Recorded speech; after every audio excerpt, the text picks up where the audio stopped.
Menko Polhukam Mahfud MD meyakinkan tidak ada perbedaan data antara Komite Nasional Pencegahan dan Pemberantasan Tindak Pidana Pencucian Uang (TPPU) dengan data dari Menteri Keuangan terkait transaksi mencurigakan Rp349 triliun di Kementerian Keuangan.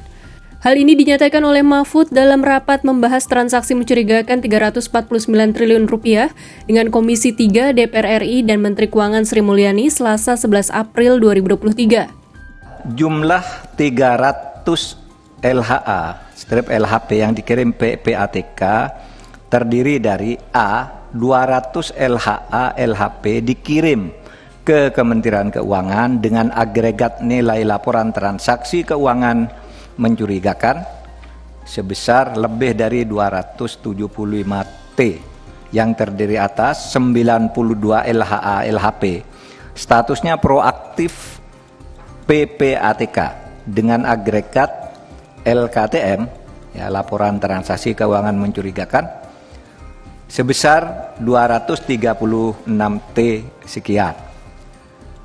Kemudian 108 LHA LHP statusnya atas permintaan Kementerian Keuangan dengan nilai agregat LTKM lebih dari 39 T. Kemudian B. 100 LHA LHP dengan rincian dikirimkan ke aparat penegak hukum di luar Kemenku, 99 LHA LHP dan 1 LHPAI dikirim ke lembaga lain dengan nilai agregat LKTM 74 triliun lebih. Di hadapan Komisi 3 DPR, Menteri Keuangan Sri Mulyani menjelaskan soal data yang ia sampaikan ke Komisi 11 DPR pada 27 Maret 2023, berbeda dengan data yang disampaikan Mahfud ke Komisi 3 DPR pada 29 Maret 2023. Memulai dulu dari yang 3,3 triliun yang kami sampaikan di Komisi 11 versus 35 triliun yang disampaikan oleh Pak Menko di ruangan ini. Kita lihat di dalam pie chart warna abu-abu. Data yang ada nama pegawai Kemenku yang merupakan surat-surat yang dikirim ke APH.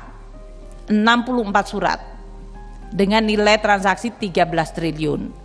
Karena surat ini tidak ke kami dan kami hanya menerima informasi dari PPATK mengenai nomor suratnya saja, ya kami tidak bisa menjelaskan lebih lanjut. Makanya di Komisi 11 kami fokusnya di yang abu-abu karena itu suratnya ke kami dan kami bisa buka kembali seluruh data menyangkut surat-surat tersebut. Itu yang membedakan, sama tapi beda presentasi. Pak Menko menyampaikan 35 triliun karena itu semuanya menyebut nama pegawai Kemenku. 22 triliun yang ditujukan ke kita, 13 triliun di APH. Yang ada kuning 35 yang kita yaitu A2, itu adalah surat ke APH. 64 surat, 103 nama ASN Kemenku disebutkan. Jumlahnya 13,07.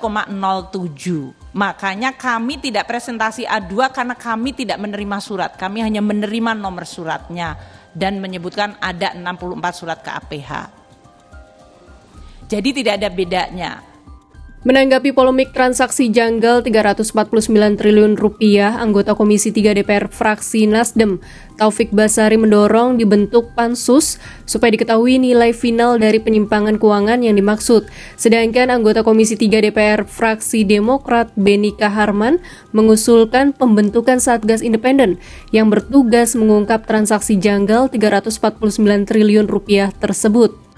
Publik punya hak untuk tahu. Ini adalah hak konstitusional publik untuk tahu apa yang sebenarnya terjadi. Apakah 349 T seluruhnya adalah TPPU? Apakah 349 T ini adalah yang akan kita kejar untuk recovery? Ataukah sebenarnya sudah kita bisa pilah lagi datanya sehingga kita punya angka final ya untuk menentukan ini semua. Nah, oleh karena itu saya mohon terakhir kalinya ini, mohon 349 T ini kita pastikan berapa angka final yang belum diproses ataupun yang masih kita akan kejar sebagai pengawalan untuk kita semua. Dan saya berharap nanti kita semua kita bisa mendorong dan mengawal ini dalam bentuk pansus.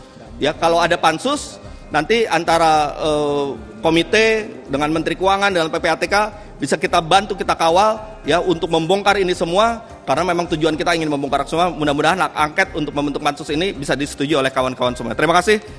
Kalau sungguh-sungguh pemerintah, bentuklah Satgas independen. Mengapa? Ya, yang sumber masalahnya adalah anggota-anggota Bapak itu. Nah, ketika Bapak bentuk Satgas lalu mereka lagi diajak jadi anggota, ya saya tidak bisa. Ya, kita ini lagi membangun optimisme, membangun harapan.